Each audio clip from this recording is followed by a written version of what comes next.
Yes, folks, it's Thursday. I'm Fred McMurray. It's 2 p.m. Pacific, which means this has to be, thankfully.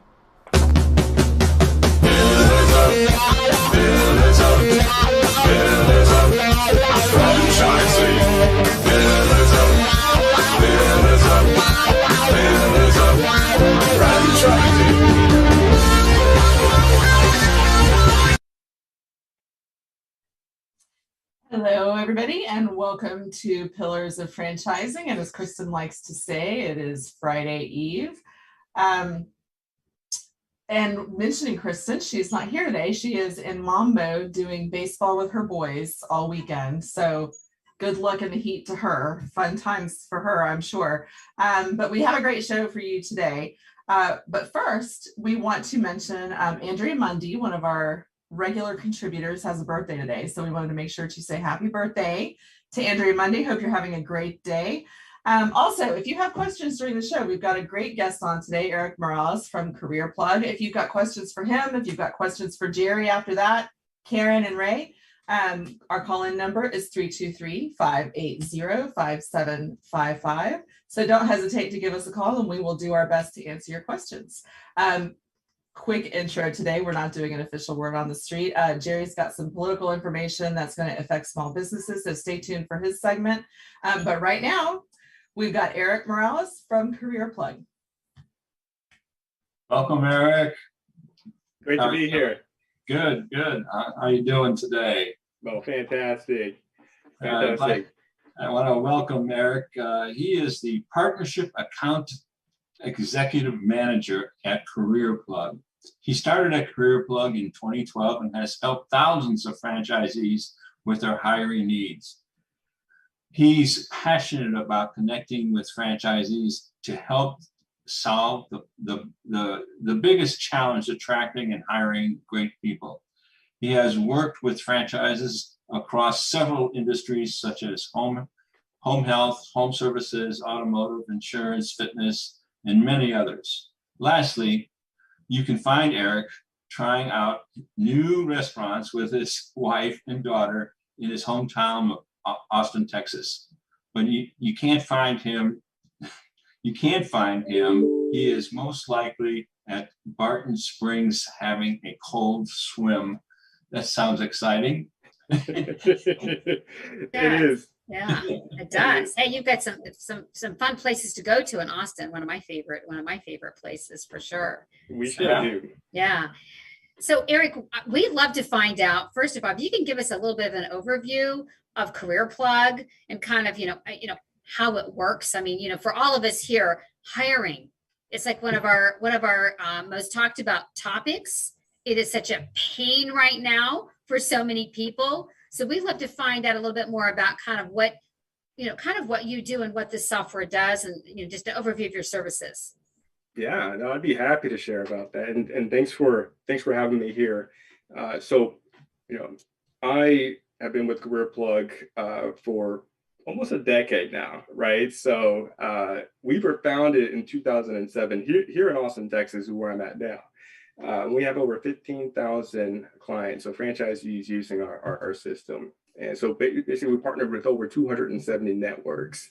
And our main focus here is to make hiring easier, right? And to really just help with the biggest challenge. And we're a small team, but we've grown a lot since the pandemic. But like I said, our focus is to really help just employers just find great people. So overall, that's our mission. So we do that in several ways, right? First off, it's just like, I hear this all the time. It's like, how do I stand out? How do I find great applicants, right? So definitely what you want to do is that's the first part of it, right? You want to have a system in place, right? You want to have a system that's going to help you, a software like CareerPlug. And why do you want to do that? Well, number one, the biggest challenge right now is that it's a tough market, right? It's a job seekers market right now. There's too many job opportunities and not enough applicants to fill them. It's still that way right now. So that's a big challenge, right? So it's very competitive out there. So before the pandemic, and where we are now, there's 50% more jobs out there that still need to be filled. So if every applicant today found a job, there still would be a surplus of jobs that need to be filled, right? So what do, right? How do you compete? And like I said, you need a software, you need a system, and you need a process, and that's what we do, right? So we provide a hiring software that just will streamline your process, really get you out everywhere, make it easy for these candidates to find you. And we help you with attracting them to apply and then providing a great experience so you can hire the right person faster.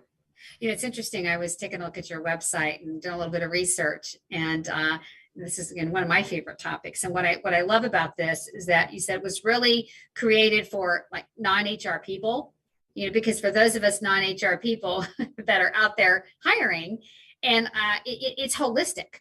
I mean, it's everything from helping people with the templates, providing templates, making it easy for all of us business owners because we're busy.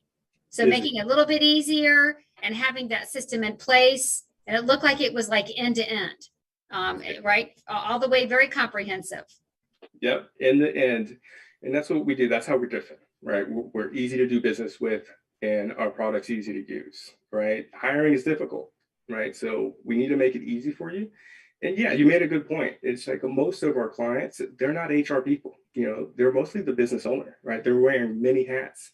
And hiring can be very time consuming, right? It can be very costly, especially if you're the one that's doing it, all by yourself. So yeah, the system has to be easy to use, and you don't have to be an HR professional, right? You just need to know how to log in and click buttons. It's super easy to use. Yeah. So what are the pitfalls you see? Because you're working with so many different people. What are some things, especially right now, what are some things where people kind of are stumbling a little bit?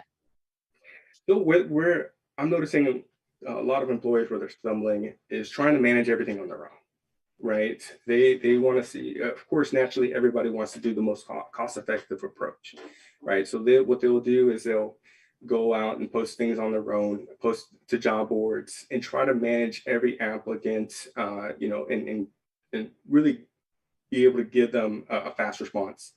And have a system in place to have a process to be able to provide a great experience to attract them and keep them during the hiring process. So really what's the big challenge with that is that there's a lot of places you can go, right?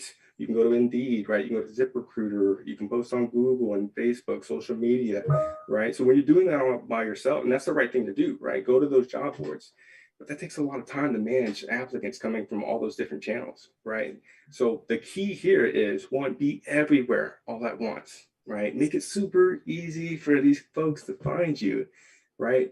But number two, get to them fast, right? So if you have job postings everywhere and you're trying to manage things that everything's in your inbox is flooded, it's going to be hard for you to get back to them soon. And so by starting off with, not being able to get back with them quick enough, and not really have a process in place that you treat everybody and you have each workflow is the same. You're kind of just reacting to the situation, right? And in that situation, it's hard to compete because most companies nowadays have software like this, right? And it's going to be very difficult for you to just to manage everything on your own. Like I said, a lot of these folks are not HR people. They're doing the best that they can. And so that would be a big challenge that I'm noticing. Is everybody's just trying to do things on their own, which I get. I say, try it first, see if that's what you can do. But keep in mind, there are softwares in places to make things much easier for you and more cost effective. Well, it's funny because I think we've all, as business owners, we've kind of had to change our mentality a little bit. Because we went right, didn't we? We went from having lots of talent out there, and then all of a sudden it's like we've got to move fast, right? So we've got these things, and we've got to make sure we're making it a top priority. And I noticed one of the things that your software did is it actually timed how long it took to get someone through the system. Because I can't tell you how many business owners have said, I lost people. I lost somebody because it didn't move fast enough. And I think that's what's happening right now. It's just like housing, right? Where you gotta be on top of things. I think a lot has changed since I was looking for a job, which is a long time ago. So I think my question to Eric now, what is today's candidate looking for?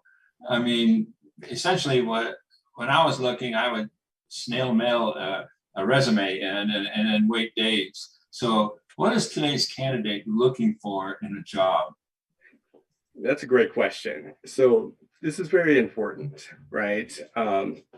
Since it is a job seekers market, there's top 3 things that every candidate's looking for when they're looking at your job posting, right? Number 1 could be pretty obvious.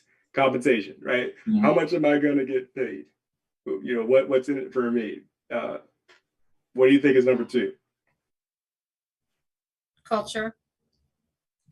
Very close. That's number 3. Benefits. Okay. Benefits would be number 2. And number 3 is the culture. Culture is very important today, right? It's like, am I going to thrive in this environment, right? Is this where, I'm going to be long term? So that's very important. And having that up front, having that information while they're looking at the job posting is going to be very critical for the conversion, right? Because like I said, you have jobs everywhere, which is great. That's your first start, right? But we don't want people just to look at the job. We want them to apply too. So give them what they're looking for up front, and you're going to have, you're going to convert those views to actual applicants, right? So that's what they're looking for, those top 3 things. So how do you, on the culture piece, I mean, the compensation seems to be, I wouldn't say easy, like, okay, you've got the compensation, you have the benefits. Those are pretty hard things to look at. But if you look at culture, what's your advice for franchisees on how can you showcase what your culture looks like, feels like? What are some of those indicators? So that's another great question, because I hear that all the time. Like, how do I do that? Right? I have a great opportunity. I think my culture is fantastic. How do I show the candidate that, right? And it's your careers page, right? Most companies have a careers page on their website. And if you're with CareerPlug, we provide that for you, right? So with your careers page, you can, add photos of your team. You can have videos of your team. You can have language about your mission and your values. Just have that up front, easy to view and absorb. And that's how you do it. Because like I said, there's so many jobs out there, right? There's too many and there's not enough applicants, but not all of them look great. So you can really stand out by having a software like CareerPlug, a great careers page, and just put what they're looking for up front. That's how you do it. And that's how you get not only more applicants, but better quality applicants, because these folks see, okay, yes, this is exactly what I'm looking for, and they get excited. Exactly. So you kind of reel them in that way. Right? Exactly. Yeah. I still hear, employers say, well, they have to sell me. And it's like, well, maybe a decade ago, but now, no. Yeah, you got to sell them. You got to sell them, right? Yeah. Absolutely. So one of the things too, when I noticed that too many times right now that, so you get these quality candidates, and a lot of times we'll fall in love with people too. We're like, oh, this is the right person, right? This is the right person. And I noticed that you also do assessments. So tell me about, kind of what are your thoughts on assessments, when you use assessments, and just how that fits into your whole process as well. So I say, send assessments as much as you can, right? Because with CareerPlug, you're going to be everywhere, right? So you're going to have a good, healthy applicant flow. What we don't want is that you have a lot more work to do, right? So what we need to do is vet them throughout the process. And one of the first steps would be assessments. So we always provide a math and verbal and a personality assessment, right? So we can get some more upfront information about them before meeting them. And number 2, guess what? If they don't complete it, or if they're dragging their feet, that's good information to know, right? Yes. So it just shows how invested they are. But it really helps with, especially a leadership position. It just really gives you a lot of information, and it's not much of a hurdle. Like applicants who are, going through the hiring process with companies, I mean, that's a standard thing. So I say use them as much as you can. Absolutely. So you're advocating doing it at the beginning, right? So maybe you don't, one thing, there might be some people that you don't see the talent that's there because you might be looking at like experience, right? So that's one thing. And then the other would be to just make sure you've got the right one. If you love them, then you can say, okay, this confirms it. This confirms what I'm seeing as well. Absolutely. And there's not always just one way to do it, right? If you're noticing, hey, you put this in the front of the process and people are just dropping off, maybe it is too much of a hurdle for that specific position. So maybe you want to put it a little bit more in the tail end, but definitely have it because I think it's just a great way to just be able to get more information that you wouldn't necessarily get in an interview or on the resume. Right. So it really depends. I would say just with your specific position, what's working for the candidates and pivot if you need to. But try to use all the tools as possible because it's really going to help with weeding out folks that are really not that invested. So Eric, what is ghosting?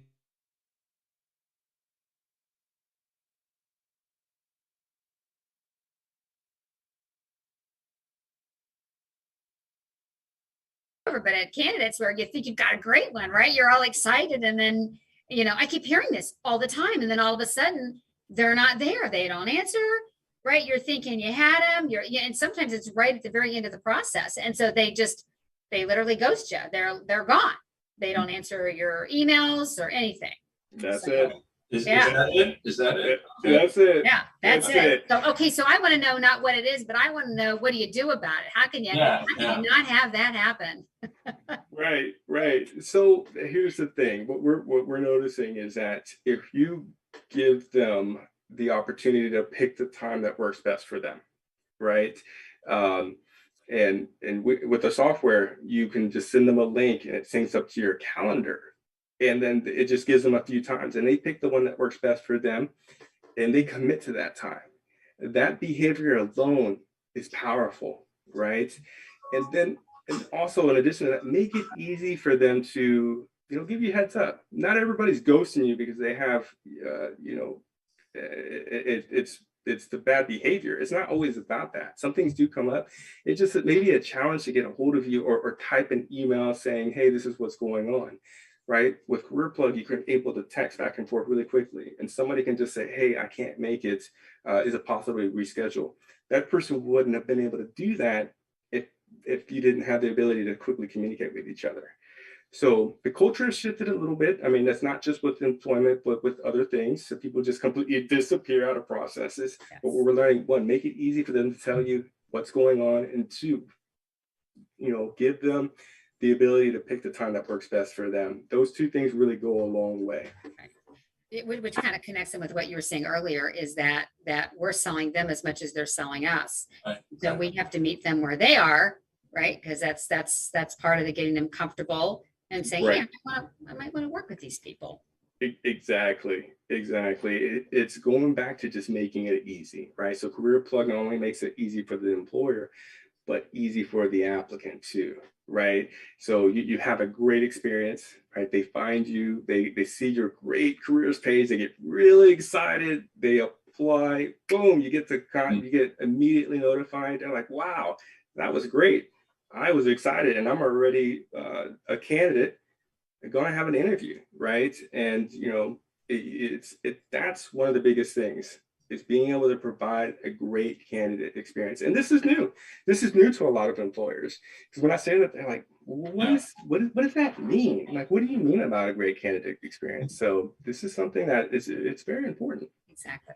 I think one of the things that in talking to other employers that's happening, and I guess it's similar to ghosting, except at a delayed time.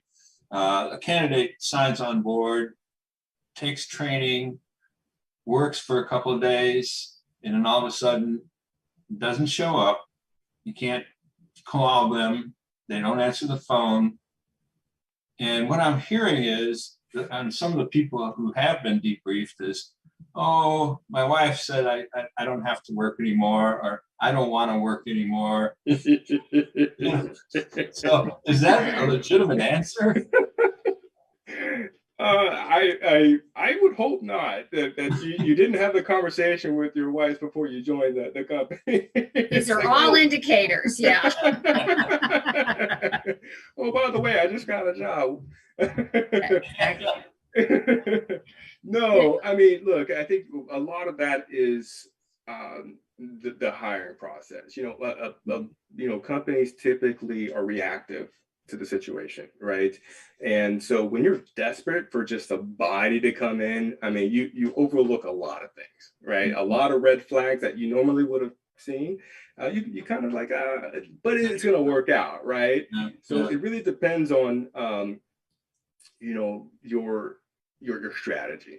So if you're reactive to it, you're at the mercy of what you get, and you have to act fast. So again, you may bring somebody on board that really shouldn't have been. So we always recommend, hey, be proactive with your hiring. Build up a bench of people that you could always call on if you need to, right? Because I get approached all the time by LinkedIn. People are just always throwing me job opportunities. Not to say that I'm fantastic. That just happens, right? Yes. That just happens. But what I do is like, hey, I'm good and I'm having a great time at CareerPlug, but I have somebody, and you can reach out to them, right? So it's always good to have connections and people that you can always reach out to, because maybe that person has already found a job, but they probably know somebody that you can reach out to. So that's how I see it. If you're having a lot of those type of hires where people are just taking off in the beginning, it's because maybe your strategy is a bit more reactive than it needs to be. Exactly. And I think it's hard right now, right? Because people want to hire, but then they get caught in this cycle of, I want to hire, I've got to hire fast, and they hire the wrong people. Those wrong people leave, and they're back at it again. So it's balancing that. It's balancing that, being proactive and a little bit reactive. So yeah. Exactly. And being reactive is expensive. It is. It's expensive to hire somebody, onboard them, and then they're gone. You have to go back to square one. I mean, nobody wants to go through that. I'd love to talk about your analytics. So I want to make sure that we talk about that, because analytics can be just so powerful. So I was thinking about, all the different analytics that you have, some of the measurements. So I'd love to, know a little bit more about the analytics that you do have available for franchisees, and how they can use those in their, how they can always be thinking about hiring, or just some key things that you help them with in this process. Yeah. Well, you mentioned one initially with the time to hire, right? Yes. So that's a big one, right? That's how we're able to help with the franchisee, and then we talk with the franchisor just to make sure that hey, how can we shorten the time to hire, right? Because that's always a goal, and being able to show, and like I talked about earlier, it's great to get a bunch of views, right? It's great to be everywhere and people are checking out your job and they're really excited, but if they're not converting to applicants, there's an issue with your posting, there's an issue with your content, maybe your careers page is putting them off, right? So that's excellent information to know. Like if your conversion rate from views to applicants is poor, like, hey, maybe I'm getting 100 views, but I'm getting 2 applicants. Let's go in there and see what we can do, right? Because you do have a great opportunity. It's just not being sold in the right way, right? And then we're able to identify in each one of the hiring steps, okay, we have some people that are ghosting, or we have some people that just don't make it past a certain part. Okay, what's going on? We notice that this part of the hiring process is appearing to be a hurdle, right? So we can go in there and identify where the problem is, and then just adapt and see if we can make that just an easier experience or a better experience for the candidate. Because it always goes back to that. Yeah, I'm curious because you have all these amazing analytics. Are you able to even figure out, like, if you think about what happened with some of the hiring trends? I mean, are you able to take a look at some of those trends and say, oh, wait a minute, this is this is going to impact us in a few months, or, and able to kind of feed that back in, kind of that overarching look for franchisees as well. Absolutely. Absolutely. So, I mean, like I said, we've been doing this since 2007. So we always have our ears to the ground. We're always trying to figure out, okay, what's going to impact our clients? What's going on in the market today? What's going on in just the labor market? How's the economy doing? All these things we're taking into account, right? Because it does impact, the amount of people that are looking at jobs, the amount of people that are applying, and just the competition that the job seekers have and our clients have. So we want to give them that competitive edge, right? We want to make sure that they're able to be successful with our software, and just being able to get in front of them, right? And mostly just being able to sell their opportunity in the way where an applicant can really see the value. So absolutely. Another thing that we really want to focus on is like, okay, the last thing we want for you is that you make a fantastic hire. Like, oh, this person is great. How do I duplicate this person, right? Yes. The last thing we want for you to say, but how did I do that? Right? We want you to have that process ready to go so you can see, okay, where did they come from? Which job board did they come from?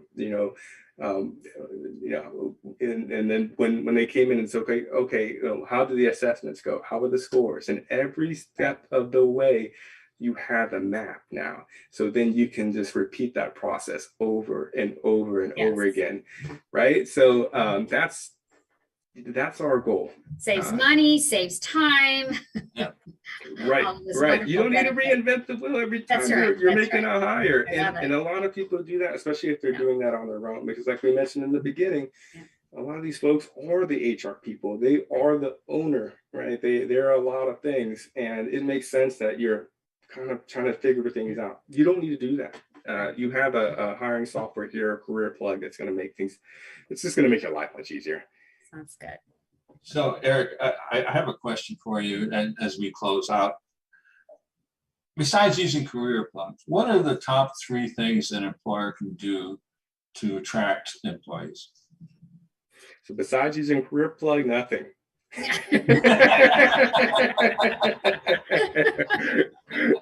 That's it. That's the answer. Yeah. Oh, good luck. That's everything. I love it.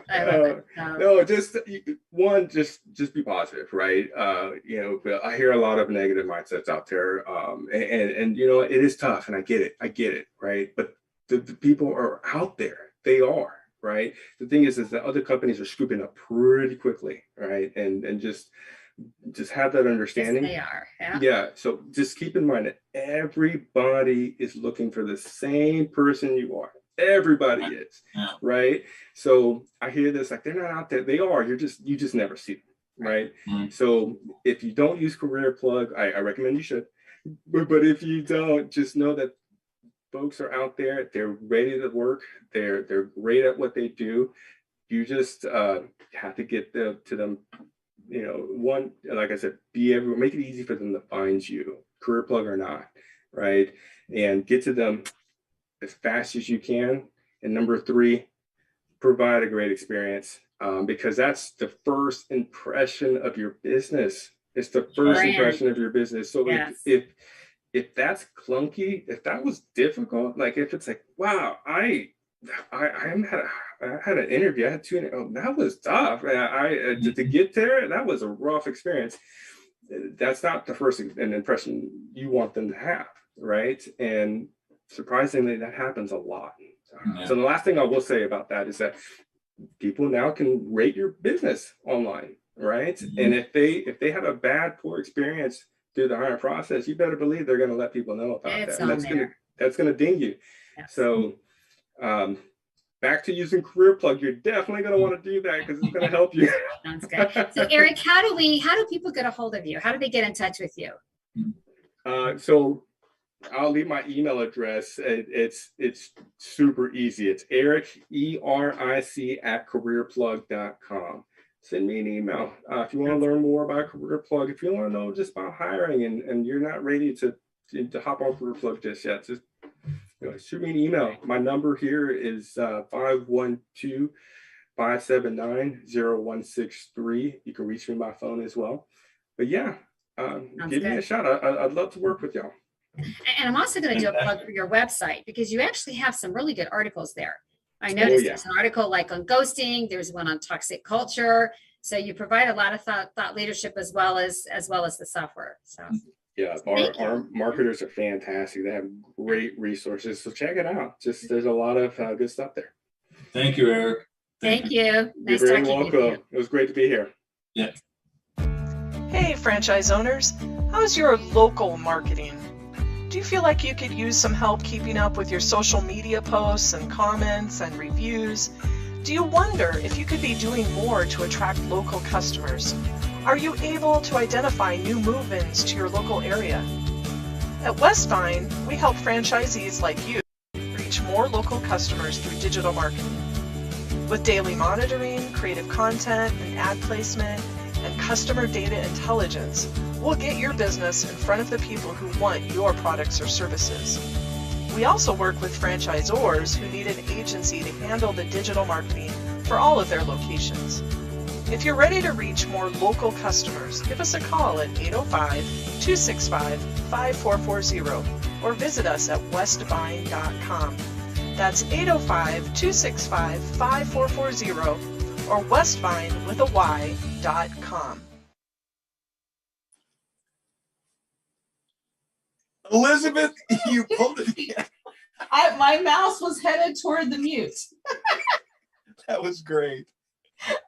Like, I didn't quite make it in time. I kind of thought Fred was coming over to us, so I was already prepared, but I was so entranced in Eric's presentation, I almost missed it too. Yeah. That's the thing, when you're listening well, you gotta focus on that. It's hard to shift gears. Well, and before we get into the news, I got some comments on Eric's piece that I really want to get out. I'm just feeling it. First off, Eric did a great job, and we all know that the world is looking for more employees right now. Certainly our businesses all are. And I can tell you firsthand the pain that goes with trying to find people. So anybody out there that heard this and they don't get a hold of Eric to at least have a conversation is really missing the boat, because that sounded phenomenal. I love the way Karen called out his website and all the great folks. If you're looking for people, get a whole CareerPlug site and take a look at it, because it sounds amazing. I'm going to do it when we get done here. I'll tell you that. I love Ray and ghosting, so I'm going to recommend Ray goes to the CareerPlug website right away and read everything on ghosting, because he really had a great question, but I think that would be good for him. And then I just love Eric's comeback when Ray asked him, what else should you do besides CareerPlug? Well, nothing. Just go to CareerPlug, right? It's such an important topic. And, I have some marketing clients in other industries, and it's the conversation everyone is having, every single one, and presenting yourself well in terms of culture. And everybody's starting to try to recognize the value of telling the story and somebody's career path from entry level to management, and showing people where they can go in your company and the culture. It's just become so much more important than it ever was, I think. Well, and Eric had some good points too. As somebody that actively recruits literally all the time, and when I say me, I'm saying my organization, because I don't do a lot of it anymore. But you try and offer more money, and sometimes, to Eric's point, there's other things on an applicant's checklist that are more important to them. So you got to ask the right questions, find out what drives them, and get in their wheelhouse if you really want to attract them. And one of the things he said that is gold, and it frustrates me so much when I'm coaching franchisees who complain they don't have enough staff, and then they get an applicant, and I say, well, when did you get back in touch with them? Well, I was busy. It took 2 or 3 days, and then they were already gone. Well, yeah, because there's 10 people calling that person, right? So, you need to be on them right now. So Eric did a phenomenal job, and I want to commend him for what he's doing, because highly needed right now in the world that we're in. Well, it really is. And anybody younger than me wants instant gratification, because they've grown up in the computer age. So if you're not moving as quickly as they are, you're off the boat. So it's something to consider generationally, that the people in the generation just even below mine, my kids especially too, but their expectations are that you move right now. And I will tell you this again from experience, you see the gray in my hair. So Ray and I have a lot in common, and we think that way a lot of times. When I was looking for jobs early on, pay and benefits were number one, as Eric said. But after that, I really didn't care about a whole lot. We weren't really into culture so much in those days. You kind of suck it up and deal with it, or create your own or something, you know. But again, you don't know what they're looking for. I can tell you, as you and most of our listeners know, we actually bought a daycare center to provide better daycare and subsidized daycare for our staff as a retention and recruiting tool. Well, we have hired 2 or 3 people back that were great employees, you know, pre-COVID, and left for a variety of reasons. And they tell me the number one reason they came back was the daycare center. Number one, because everybody else could match their pay needs and their benefit needs. And that was something nobody else had done. So again, my suggestion to, you know, business owners looking to lock some people in is to find out what they are looking for, what makes their life better, and find a way to, you know, contribute to it. So there you go. Absolutely. Well, moving on to your information, Jerry, you have some news. We're going to do a little bit of a word on the street with you in this segment and talk about some things that are going on in Washington that the franchise industry needs to be aware of. So let us have it. I got 2 things I'm talking about with you today, and they're both important to me and I think important to business owners. Number one is what in the heck is going on in DC that impacts small business. And number 2 is about money in small business, and they kind of run hand in hand. Number one, and this is hot off the presses, literally I got an email about 10 minutes before we went on air from NFIB, National Federation of Independent Business, that the Senate is starting conversations about adding a 3.8% tax increase on all small business. Now, there are a couple driving factors here. Number one, they're trying to pay for the Build Back Better program, which a lot of us have heard about, and they're scrambling, trying to find where to bring money in. So taxes are always one of the things they're going to take a look at, not usually small business, but in this case it is. And the second thing is, people in DC who have never owned or run a small business really don't know what it means to run a small business. And their perception is that business owners with small businesses use it as a tax loophole to avoid paying taxes. And they're not paying taxes for Medicare and some of those kinds of things. They don't really understand that through the payroll that we have, we're paying that. Through the payroll we give ourselves, we're paying all of those things. And that this tax is never going to be paid by the intended person. It is not going to be paid by the small business owner. Yes, I might write the check, but I'm going to either increase my costs to my customers to make up for it. And by the way, when a small business increases their prices, they don't increase it 3.8%. They increase it 38% or 48% because they're going to get a little bit of profit on anything that they put in their cost. And number 2, that if they don't do it that way or some combination, it's going to impact their employees. Because if you are in a position as a small business owner where you can't increase your price on your products and services, and you get hit with another tax, you're not going to take it out of your pocket. I will just tell you, you're not going to take it out of your pocket. So in many cases, that comes out of bonuses for employees, benefits for employees, even pay increases for employees. So I would ask our listeners that if you're a small business owner or thinking about a small business owner, get a hold of your senator, tell them that they have to avoid voting for this 3.8% increase because it will not impact the people that they're trying to get it to impact. So that's my word on the street for the day. So your advice to the small business owners that will be affected by this is to get in touch with their senators and congresspeople? Absolutely. Let them know that you've heard that Congress is considering this, or the Senate is considering this, and explain what you would do as a business owner, how that would impact you, your customers, and your employees, so that they really know and they understand that it's not just an easy thing that they put a tax on small business and a small business owner sends them a check, that it's going to filter down to people that they're not even considering. So yes, and I'm guessing IFA, International Franchise Association, will be sending out something on it here shortly. So you heard it here first. So stay tuned for that. Check in with the IFA, but also if you need quick access to find your senator or congressperson, you can go to senate.gov or house.gov to reach both branches, both houses, and find the quickest way to get an email off and support small businesses. So Jerry, next on our agenda, item 19. Item 19, and for those that don't know what item 19 is, when you are a franchisee or considering to be a franchisee, you will get a document called the FDD, Franchise Disclosure Document. It's regulated by Washington, D.C., and it's got to be redone every year by franchisors. Item 19 is a component, a segment of your FDD that deals with the costs and the revenue and the profit of the business that you're looking to buy, the franchise you're looking to buy. And for me, that is always the first place I go when I'm looking at a new FDD for a new business is what are their metrics right now? What does the last year or 5 years look like from the actual business owners that are running locations of that franchise? And in that, you're going to get a lot of really great information. There's going to be information on revenues, of course. And here's the thing I like about it. It's broken down into quartiles. So they're using that part of the information will be the number of units they've got in their system.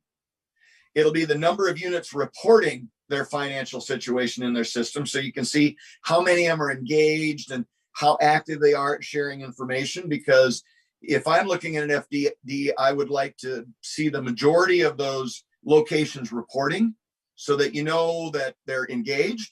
And secondly, that you're getting a really good cross-section when you're looking at the numbers, not just the high achievers, but a cross-section of all of them. And to that point, it's broken down into quartiles, Elizabeth. So you're going to get the top 25%, the second 25%, the third, and the bottom 25% of the ones that report. So you can look at, whatever variables you want. I always look at, some of them are in major markets where my markets might be smaller. So maybe I don't make the top quartile because I don't have the number of customers available or the population density. But so if you put yourself in the second or third quartile, and right there, you can get a really good feel of how you would perform in that franchise situation. So I look at that. They will list distinguishing characteristics between each of the quartiles. Also, different segments of that would relate to not only revenues, but profits and costs so that you can kind of move the needle a little bit on all of those categories, So I'll tell you straight up what I do. If I'm looking at it being in the Midwest, I typically look at myself in the second quartile for revenue and profit. I look at the third quartile for cost because our build out costs and cost doing business and labor and those kinds of things are typically lower in the Midwest than in some of those major metro areas. So I can kind of play with some of those numbers and figure out what my potential profit might look like in that operation. And so I would suggest to our listeners and people that are looking into a franchise that item 19 should be, if not the first place, one of the first places you go to. And I want them to understand what they're seeing and how to use it when they're making decisions. So Elizabeth, I've kind of spewed a lot of information. I'll turn it over to you.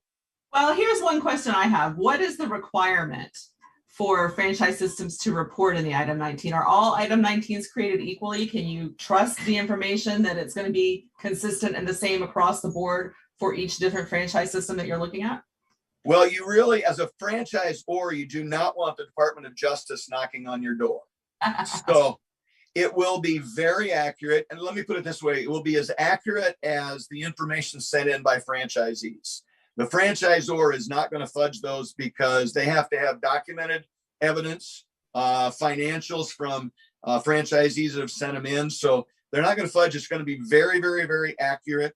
Really, the only variables are, as I said, the quartiles and where you think you would fit into those quartiles.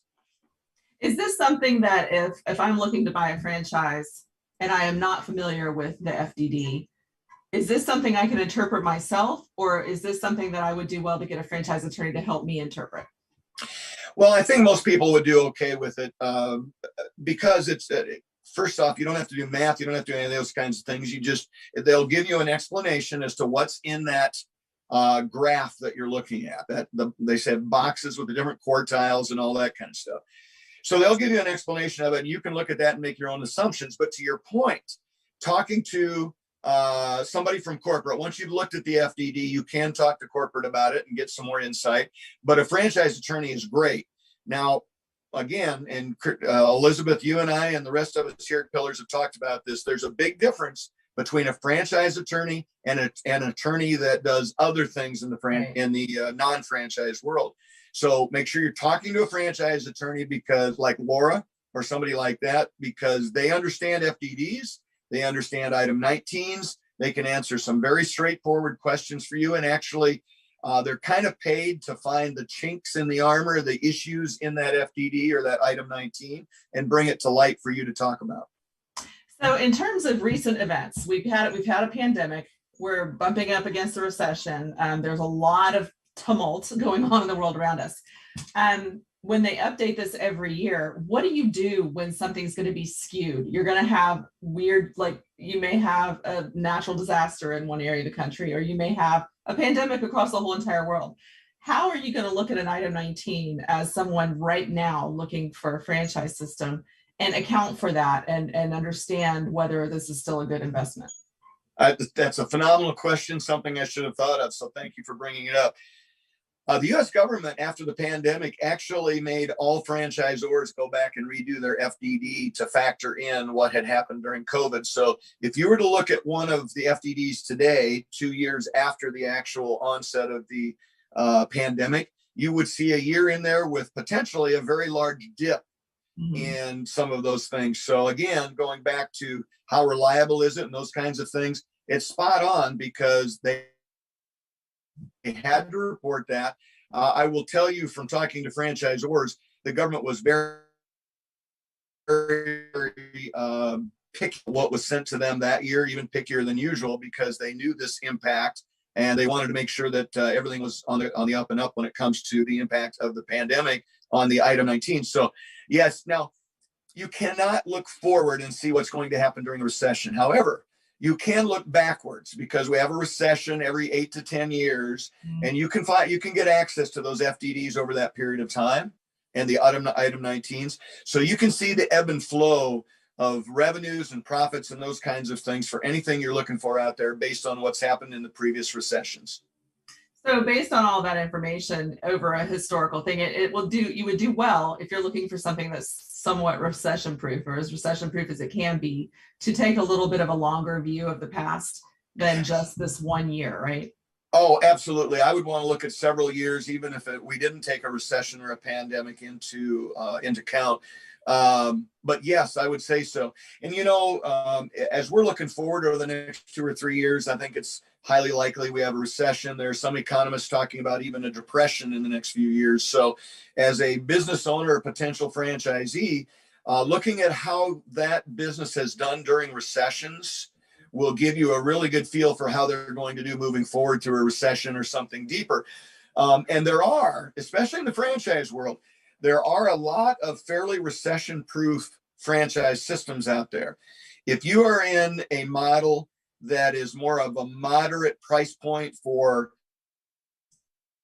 the end users or the end purchasers, you will hit a recession because cash before a recession. And then when there's a paychecks being impacted, they want that same product, but they don't want to spend as much, so they buy down just a little bit. So I can tell you from our experience, we've seen our businesses actually grow during recessions. So for somebody looking at a franchise potential comes into play and you're really concerned, I would look at several years, ask some really tough questions about how that business did during the last recession, and be prepared to make some decisions based on that. All right, so I have 2 questions to wrap us up. One, what can someone do with a Pillars of Franchise team? If they have questions about the FDD in general, if they have questions about item 19, how can Pillars as a team help someone who wants to get into franchising? Well, there's a long list, to be honest, but I think this specific to your point, all of us that are franchisees that are mentors on this page or in this group have been through a couple recessions, maybe more, right, Ray? So we have lived through it. We have experience with it. We can answer a lot of questions about our businesses and how it impacted it, pro or con. We cannot get into a lot of detail on the FDD of the one that you're looking at, but if you have some specific questions, we may be able to give you some non-legal advice and counsel on that. And of course, Laura is in our group, and she would certainly be able to talk to some of the legal issues coming up through that thing. So Pillars is a wealth of information through our mentor group, because we've all lived it, we've all done it, and we've all got some opinions and some advice on those kinds of things. Great question. All right, second question is our usual. With all of the uncertainty going on around us in the world, is it a good time to buy a franchise? Well, you know, I sound like a clock that just come around at midnight. I say the same, but there's always good reasons for it. I think it's a phenomenal time. You know, if you work for an employer and they go through a recession, it's the luck of the draw, whether you're going to be somebody that continues to have a job or be able to continue to get raises, your benefits might be impacted or something like that. You have zero control when you're working for somebody. If you become a franchisee and you choose the right, somewhat recession-proof franchise to get into, you are likely going to ride the storm out no matter what happens. You're likely going to make the same or more money than you were in whatever your corporate job was. And you have total control over everything that's going on out there. And you've got the Pillars team, because again, we've been through a lot of those things. We can help guide you not only as you get into and making a decision on a franchise, but as you roll it out and as you get into it. And when you run into a problem, we'll be there for you. So we're always going to say you should consider it. And I think right now is a spectacular time to look at buying a franchise. Thanks a lot, Elizabeth. Absolutely. Thank you, Jerry. And so to follow up on that, if you are interested or you want to talk to a mentor, please feel free to reach out to us at yourdream@pillarsoffranchising.com. We want to thank you all for joining us on the show today. Our guest was Eric Morales of CareerPlug. Please be sure to like, share, and comment on this episode. Thank you to Jerry Akers and Ray Pillar, our $1 Million mentors, for their insight and wisdom. Thanks as always to Karen Kimsey-Sword for her perspective. And thank you to Fred McMurray, our producer. I am Elizabeth Denham, and together we are your resource for franchising success. This has been Pillars of Franchising, and the dream starts here.